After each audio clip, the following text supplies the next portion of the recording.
The Byzantine Empire's navy controlled the Mediterranean for 7 centuries, using a weapon so terrifying that enemy fleets would turn and flee the moment they saw bronze tubes being aimed in their direction. Water made it burn hotter. Attempts to smother it only spread the flames. The secret died with its creators, and to this day we can't fully replicate it. That weapon was Greek fire, and it's just the beginning. History classes teach us that ancient civilizations were primitive compared to modern society. Stone tools, basic metallurgy, simple machines. We imagine a steady march of progress from crude to sophisticated. But scattered across museums and archaeological sites are weapons that shatter this comfortable narrative. Devices so advanced that when we finally understood how they worked, we realized the ancients were doing things we assumed were impossible. Some of these weapons incorporate technology we didn't rediscover for 1,000 years. Others use principles we still can't fully explain.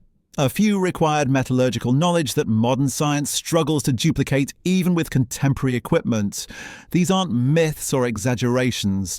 They're documented, studied, and in some cases, sitting behind glass in museums, while researchers scratch their heads trying to figure out exactly how people, without electricity or computers, managed to build them. Greek fire erupted from bronze tubes mounted on Byzantine warships, like dragon's breath made real. The liquid shot across the water in burning streams, and when it hit enemy vessels, nothing could stop it. Pouring water on the flames made them spread and intensify. The substance stuck to wood, cloth, and flesh, burning through everything it touched. Enemy sailors who jumped overboard to escape found the fire following them into the sea, the flames dancing on the surface around their heads. The formula was petroleum mixed with resins, creating something comparable to modern napalm. But the exact composition remains unknown because the Byzantines guarded it with paranoid secrecy. Only a handful of people knew the complete recipe at any given time. The formula passed from emperor to heir in private ceremonies. When enemies captured samples, their best alchemists and chemists couldn't reverse engineer it. The secret was too well protected. What made Greek fire devastating wasn't just its chemistry. The delivery system functioned as an ancient flamethrower with surprising sophistication. Bronze siphons projected the burning liquid under pressure, reaching targets at considerable distance. The weapon produced a distinctive roar and massive clouds of smoke, adding psychological warfare to its physical destruction. Historical accounts describe enemy forces abandoning battles the instant they recognized the sound. In 678 CE, an Arab fleet besieged Constantinople with overwhelming numbers. Greek fire turned the siege into a massacre. Ships burst into flames before they could reach the city walls. The weapon saved Constantinople again in 717 during another Arab siege. These weren't minor skirmishes. They were existential threats to Byzantine civilization, and by extension, to the survival of European culture. Greek fire held the line when nothing else could. The formula vanished sometime after the Fourth Crusade in 1204. Whether it was lost during Constantinople's sacking or deliberately destroyed to prevent it falling into the wrong hands, we'll never know. Modern attempts to recreate Greek fire based on historical descriptions produce incendiary weapons, but none quite match the accounts. We're missing something, some ingredient or technique that made the original truly unstoppable. While Byzantine ships were spraying liquid fire across the Mediterranean, smiths in the Middle East were forging swords that seemed to possess supernatural properties. Damascus steel blades dominated battlefields for nearly 2 millennia. The distinctive watery patterns rippling across the metal weren't just decorative. They were visible proof of a structure so sophisticated that modern microscopic analysis revealed carbon nanotubes and nanowires in the steel. The ancient smiths were working with nanotechnology centuries before we had microscopes. The steel came from crucible ingots called woots, produced in specific regions of India. The process required furnaces reaching 3,000 degrees Fahrenheit to properly separate the steel from impurities. This alone shouldn't have been possible with medieval technology. But the real mystery lies in the trace elements: vanadium, chromium, Manganese and other compounds had to be present in precise ratios. Recent research suggests the distinctive banding patterns resulted from micro-segregation of carbide-forming elements during the forging process. The Smiths understood this at an intuitive level, controlling variables that modern metallurgists chart with spectrometers and electron microscopes. Damascus swords achieved the perfect balance between hardness and flexibility. They could cut through European blades without chipping, then flex without breaking. Legends claim they could slice falling silk scarves. And while that's probably embellishment, the core truth remains. These were the finest swords in the world for their entire production period. Modern metallurgists have attempted to recreate authentic Damascus steel using period-appropriate technology. Blacksmith Richard Furrer spent 11 hours of continuous pounding to transform a single crucible steel ingot into a blade. The effort required is staggering. By the early 19th century, Damascus steel production ceased. The most likely explanation is that the specific ore deposits ran dry. The trace element ratios that made Wootz steel exceptional existed in only certain mines, and when those mines were exhausted, the knowledge became useless. Some researchers suggest the Smiths kept parts of the process deliberately secret, and when that generation died, the complete technique died with them. Either way, we lost something extraordinary. The prestige of Damascus steel created a counterfeit industry across the medieval world. Inferior blades were etched with patterns to mimic the appearance of genuine Damascus. For a warrior, the difference between authentic and fake could mean death in battle. A real Damascus blade would hold its edge through an entire engagement. A counterfeit might shatter on first contact with armor. Halfway around the world, Chinese engineers were solving a completely different problem. Standard crossbows were powerful, but slow. Drawing the string, loading a bolt, aiming and firing took time. In siege warfare, defenders needed volume of fire to hold gates and doorways against massed attacks. The solution appeared during the Warring States period, sometime around the 4th century BCE. Someone invented a weapon that would remain in service for over 2,000 years. The Chu-ko Nu, or repeating crossbow, combined every action into a single fluid motion. Pump the lever forward and back, that's it. The weapon automatically drew the string, dropped a bolt from the magazine into position, and fired. A trained operator could discharge 10 bolts in 15 seconds before needing to reload. For comparison, a skilled archer with a standard crossbow might manage 3 shots in the same time. The archaeological evidence from Tomb 47 at Chinjiazui proves this wasn't theoretical engineering. These weapons saw actual combat in the 4th century BCE, and the basic design barely changed over the next 2 millennia. That level of consistency is almost unheard of in military technology. Most weapons evolve rapidly as tactics shift and countermeasures develop. The Chu-ko Nu remained fundamentally identical from the Warring States period through its use as an anti-burglar device in 20th century China. The weapon's limitations were significant. Effective range topped out around 70 meters with a maximum of 180 meters under ideal conditions. A standard crossbow could reach twice that distance with far more stopping power. But the Chu-ko Nu wasn't designed for long-range dueling. It excelled in specific tactical situations where volume of fire mattered more than penetration. Defending a gate against charging infantry, holding a narrow doorway, creating a lethal zone that attackers couldn't cross without taking casualties. Later versions attributed to the military strategist Zhuge Liang introduced modifications allowing simultaneous firing of multiple bolts. Imagine facing a weapon that could spray 10 projectiles in different directions with a single pump of the lever. The psychological impact alone would stop most charges.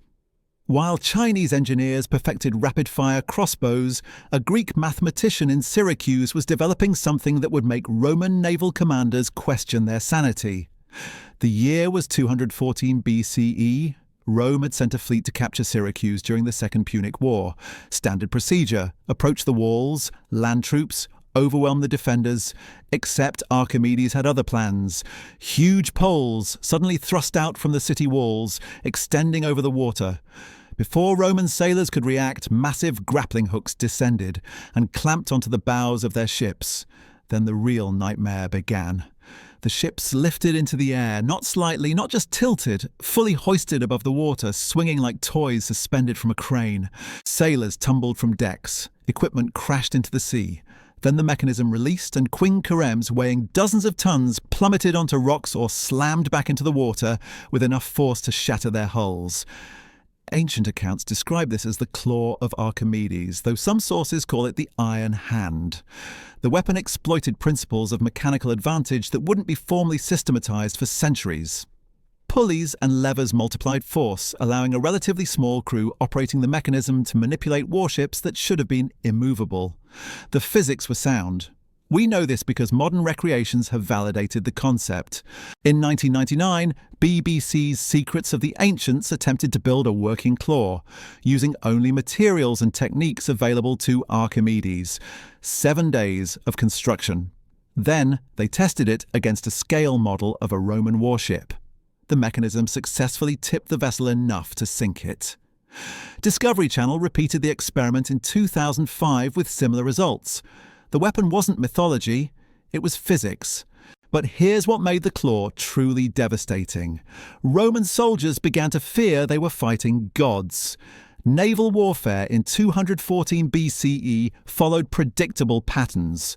Rams, boarding actions, projectiles. Ships didn't fly through the air. When conventional military logic fails, when your ships are literally being plucked from the water by invisible forces, morale collapses.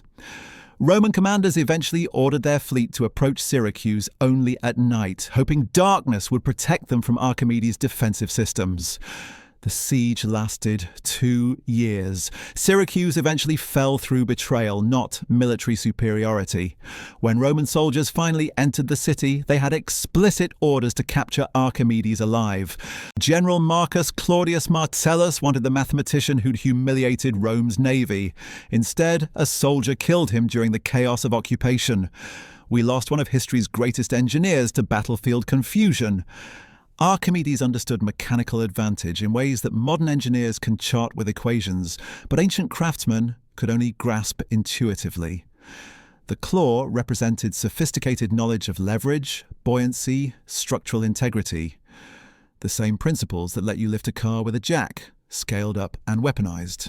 Rome learned from this humiliation. Within decades, they developed their own precision artillery that turned those same engineering principles against their enemies.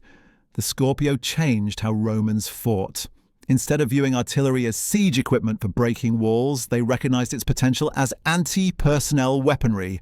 Think of it as an ancient sniper rifle. The weapon consisted of a ground frame made from 2 beams joined with crossbeams. Spring holes drilled into the sides held ropes that functioned as sinew springs, storing and releasing energy. The construction was sophisticated enough that Vitruvius documented it in detail during the 1st century BCE, and Ammianus Marcellinus described its battlefield use 4 centuries later. This wasn't experimental technology. It was standard Roman military equipment for half a millennium. Scorpiones fired bolts at velocities around 115 miles per hour. Modern reconstructions using period-appropriate materials achieved these speeds, confirming ancient accounts weren't exaggerated. At that velocity, a steel bolt becomes a surgical instrument of death, complete penetration through armored soldiers, bodies pinned to wooden structures, limbs shattered by glancing impacts. The effective range reached 100 meters, far enough that defenders could pick off attackers before they reached walls. What made the Scorpio revolutionary was its efficiency. One operator, one weapon. That's all you needed. Larger siege engines required crews of 10 or 20, limiting how many you could deploy. Roman legions carried approximately 55 to 60 artillery pieces per legion. That's institutional commitment to combined arms warfare. They understood that controlling the battlefield meant dominating at all ranges, from hand-to-hand combat to precision long-range fire. The tactical implications were enormous. Besieging armies couldn't simply mass troops for assault. Scorpions created kill zones where concentrations of soldiers became death traps. Commanders had to adapt, spreading forces, using terrain for cover, accepting higher casualties. The weapon didn't just kill enemies, it forced them to fight differently.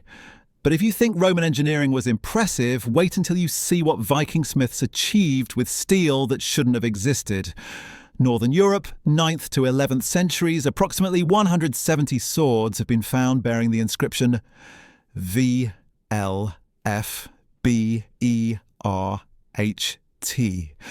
At first glance, they're beautiful, but not unprecedented. Viking swordsmiths were skilled craftsmen. These blades featured distinctive patterns, excellent balance, deadly edges. Then modern metallurgists examined them microscopically. The carbon content was 3 times higher than other contemporary European swords. The steel was almost completely free of impurities. These weren't just good swords, they were forged using techniques that wouldn't appear again in Europe until the Industrial Revolution, nearly 1,000 years later. Creating crucible steel requires sustained furnace temperatures around 3,000 degrees Fahrenheit. That's hot enough to melt copper, hot enough to separate pure steel from slag and impurities. Medieval European furnaces couldn't reach those temperatures consistently. Yet someone was producing this steel, and Viking smiths were forging it into legendary blades. The process wasn't quick. Modern blacksmith Richard Furrer attempted to recreate an Ulfbert using only period-appropriate technology. It took him 11 full hours of continuous pounding just to transform a single crucible steel ingot into a blade. 11 hours of brutal physical labor to shape one sword. That's not mass production. That's artisanal craftsmanship, requiring extraordinary skill and endurance. The carbon content measured approximately 0.65%. That specific percentage created the perfect balance between hardness and flexibility. Too little carbon and your blade bends permanently. Too much and it shatters on impact. Medieval European swords typically contained around 0.2% carbon, making them significantly softer. Ulfbert blades could slice through chainmail armor while remaining resistant to breaking. In battle, that difference meant survival. Where did the raw material come from? The source remains contested. Some researchers point to extensive Viking trade routes reaching the Middle East and India through Russian river systems. Vikings weren't just raiders, they were sophisticated traders who established networks stretching from Scandinavia to Constantinople. Crucible steel production flourished in those regions. Perhaps ingots travelled thousands of miles north before being forged into swords bearing the Ulfbert name. The brand became so renowned that counterfeits appeared throughout the Viking world. Inferior copies with lower carbon content, poor steel quality, weapons that would fail their owners at critical moments. Authentication became a matter of life and death. You could examine the inscription, check the pattern, but ultimately you wouldn't know if your Ulfbert was genuine until you needed it in combat. By the 19th century, the formula was completely lost. European metallurgists couldn't explain how medieval smiths achieved this level of purity. Modern analysis revealed something even more surprising. Carbon nanotubes and nanowires. These microscopic structures, discovered by modern science in recent decades, existed in Damascus steel and potentially in Ulfbert blades centuries before we had the technology to see them. The implications are staggering. Ancient and medieval smiths were creating materials with nanostructures without understanding atomic theory, without microscopes, without modern chemistry. They achieved it through empirical knowledge passed down through generations, through careful control of temperature and materials, through techniques that died with their practitioners. But if Viking swords represented the pinnacle of medieval European metallurgy, travel east to see what Chinese engineers achieved with rapid-fire weaponry. The Chukonu changed defensive warfare. This repeating crossbow, invented during the Warring States period around the 4th century BCE, combined 3 separate actions into one fluid motion. Spanning the bow, placing the bolt, and shooting all happened through a single pump of the cocking lever. The earliest archaeological evidence was excavated from a tube burial site at Tomb 47 at Qinjiazui in Hubei province. The design remained remarkably consistent for over 2,000 years, making it one of history's longest-lived mechanical weapons. It was still being used in the early 20th century as an anti-burglar device. That's 2,300 years of continuous utility from a single design concept. Trained soldiers could discharge 10 steel bolts in 15 seconds before needing to reload the magazine. Think about that firing rate in the context of medieval warfare. European crossbowmen using standard single-shot crossbows needed 30 seconds or more to reload between shots. Chinese defenders could put 10 bolts downrange in half that time. The weapon had limitations. Effective range topped out around 70 meters, maximum range about 180 meters. That's significantly shorter than powerful single-shot crossbows, which could reach 300 meters or more. The reduced range came from lower draw weight necessary for the rapid-fire mechanism, but tactical deployment compensated for these limitations. The Chu Canoe excelled in defensive positions, gateways, doorways, narrow passages where attackers had to funnel through predictable kill zones. Defenders didn't need long range when enemies were climbing ladders or breaching gates. They needed volume of fire. The ability to rapidly engage multiple targets in quick succession turned choke points into death traps. Later versions attributed to military strategist Zhuge Liang could fire multiple bolts simultaneously. Imagine facing a wall of defenders, each capable of launching 10 projectiles in the time it took you to load one. The psychological impact matched the physical casualties. Assault tactics had to adapt. You couldn't simply mass troops and charge when defenders could create continuous walls of incoming bolts. The basic mechanical principle was elegant. A rectangular magazine box sat on top of the weapon, holding typically 10 bolts. Pushing the lever forward, cocked the bow and positioned a bolt. Pulling back released the string. Repeat. The action could be performed from the hip, allowing operators to maintain cover while shooting. No need to expose yourself while laboriously reloading like European crossbowmen. Chinese military engineering during this period was extraordinary. While Europe struggled through the Dark Ages, Chinese engineers were developing gunpowder weapons, sophisticated siege equipment, and rapid-fire crossbows. The technological gap between East and West wouldn't close for centuries. Speaking of gunpowder weapons, China pioneered innovations that modern military forces still use. The Huo Longchu Shui fire dragon issuing from the water functioned as an ancient multi-stage rocket launcher. These weapons could climb hundreds of feet into the air before descending on enemy positions. Once the main booster depleted, secondary rockets automatically ignited, sending a flaming barrage down on soldiers below. This was 14th century technology, automated staging mechanisms, sequential propulsion, explosive payloads. The design principles underlying modern rocketry existed 600 years ago in Chinese arsenals. The psychological impact on medieval armies must have been overwhelming. Imagine facing explosive projectiles raining from the sky when your most advanced weapon is a trebuchet. But the Chinese didn't stop at aerial bombardment. They developed landmines with triggering mechanisms that wouldn't appear in Western arsenals for centuries. By the 13th century, sophisticated devices called self-trespassing mines used mechanical triggers resembling clockwork mechanisms. Concealed boards beneath the Earth's surface activated gears and weights when stepped on, striking flint to ignite fuses. One particularly devious variant was the underground sky-soaring thunder, a slow-burning flame in a buried bowl connected to a network of fuses. The trigger, disturbing seemingly abandoned weapons, or grotesquely soldiers stopping to relieve themselves. The engineering demonstrated advanced understanding of mechanical systems, pyrotechnics, and psychological warfare.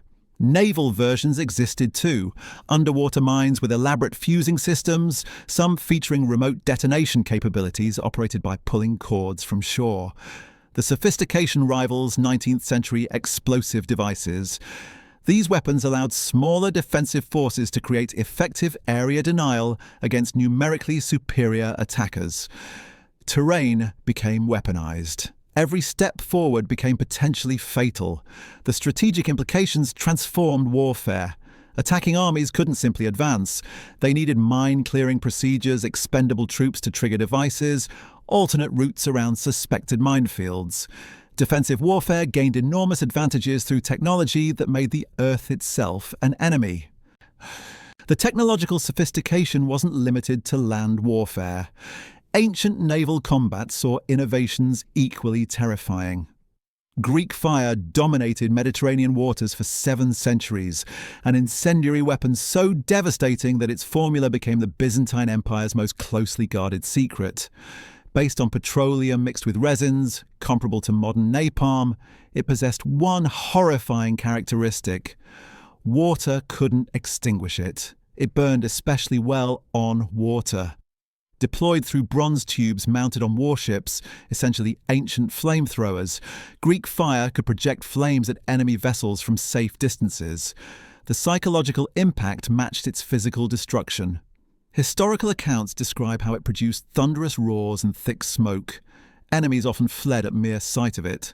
The weapon proved decisive during Arab sieges of Constantinople in 678 and 717 to 718 CE. Those victories arguably preserved Byzantine civilization and, by extension, Western European culture from Islamic conquest during critical historical moments. The formula died with the empire. Only select individuals knew the complete recipe, passed from Byzantine emperors to their heirs. When enemies captured samples, replication proved impossible. Modern chemists can approximate the composition, but the exact proportions and preparation methods remain lost. Some secrets stay buried. While Byzantines controlled seas with fire, elsewhere metallurgists achieved miracles with steel. Damascus swords dominated battlefields across the Middle East for nearly 2 millennia. These weren't ordinary weapons. The distinctive watery patterns across their blades marked them as something extraordinary. Modern microscopic analysis revealed why. Carbon nanotubes and nanowires existed in their structure centuries before science discovered such materials. The steel composition was remarkable. High-carbon crucible steel with 3 times the carbon content of contemporary European swords. Tough enough to resist shattering, yet capable of edges so sharp, legend claimed they could slice falling silk scarves. The blades could reportedly cut through European swords while maintaining their sharpness indefinitely. What gave Damascus steel these properties? Trace elements: vanadium, chromium, manganese in specific proportions from particular Indian ore deposits. The microsegregation of carbide-forming elements created those characteristic surface patterns while producing steel with perfect balance between hardness and flexibility. Modern metallurgists struggle to replicate it perfectly despite advanced technology. The formula vanished by the early 19th century, possibly because metalsmiths kept processes secret, possibly because specific ore deposits depleted. Either way, it represents genuine lost knowledge. Manufacturing required furnaces reaching 3,000 degrees Fahrenheit to properly separate steel from impurities. Modern blacksmith Richard Furrer attempted recreation using period-appropriate technology. 11 full hours of pounding transformed a crucible steel ingot into a single blade. The Ulfbert brand became so valuable that counterfeit versions flooded Viking markets, though inferior copies failed owners at critical moments. Authentication became life or death. Ulfbert swords present another metallurgical mystery. About 170 medieval swords found across northern Europe, dated to 9th to 11th centuries, bear the inscription plus Voi LF B ERHT or variations.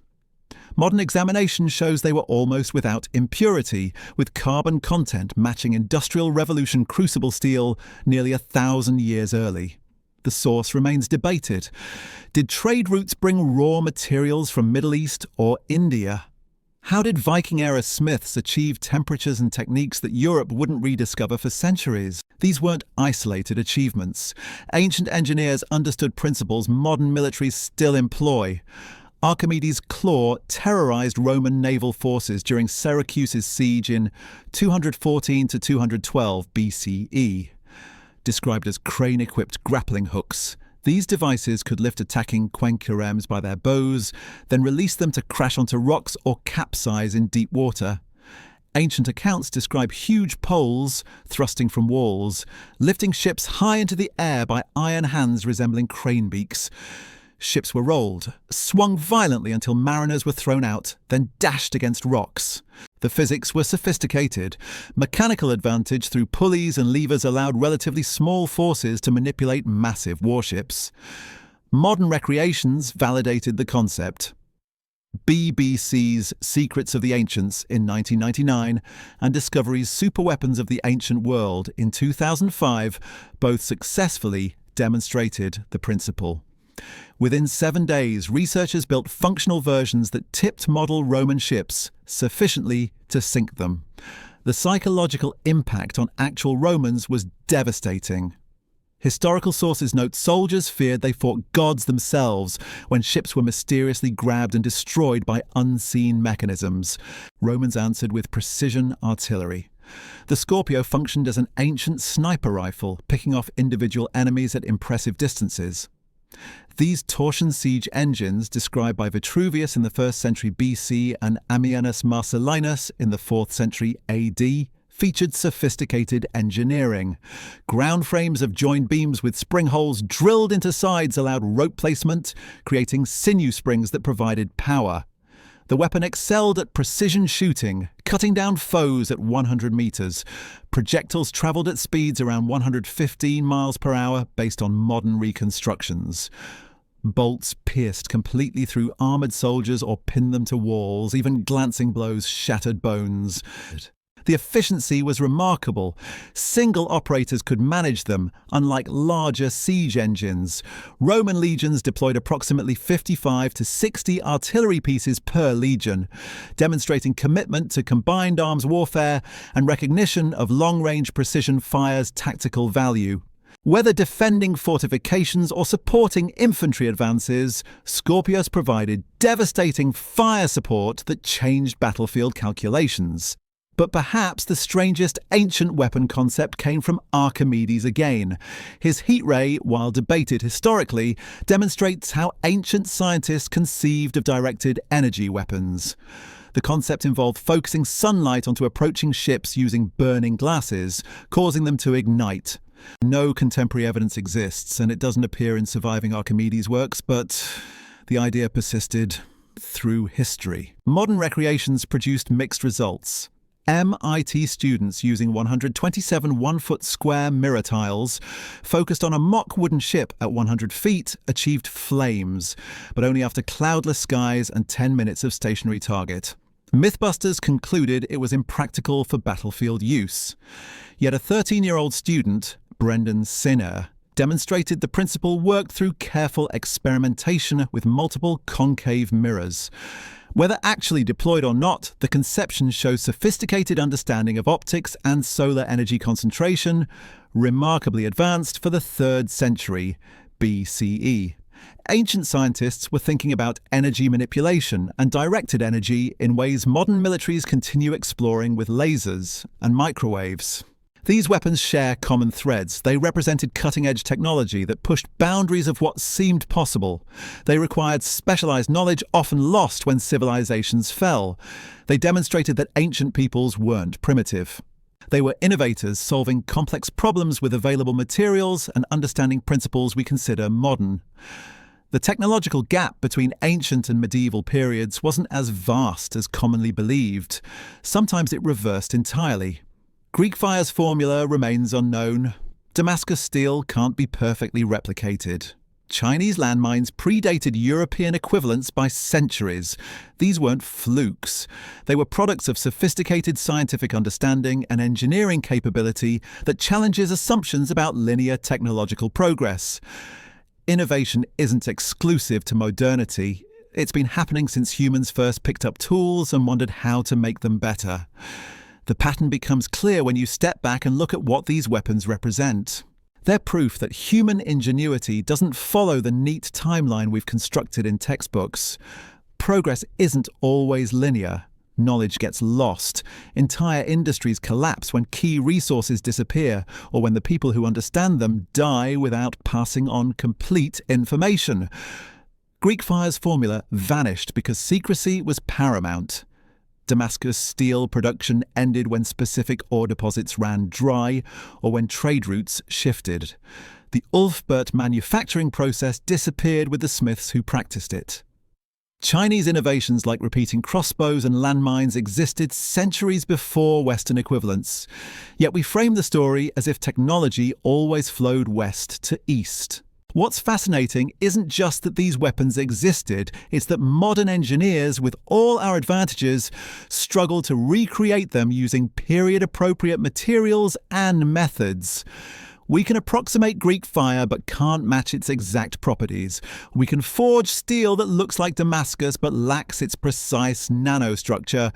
We understand the physics behind Archimedes' claw but marvel that ancient craftsmen achieved it with bronze and rope. These weapons force uncomfortable questions about what else we've lost. How many other innovations existed that left no archaeological trace? What other formulas and techniques died with their practitioners? The ancient world wasn't a primitive prelude to modern civilization.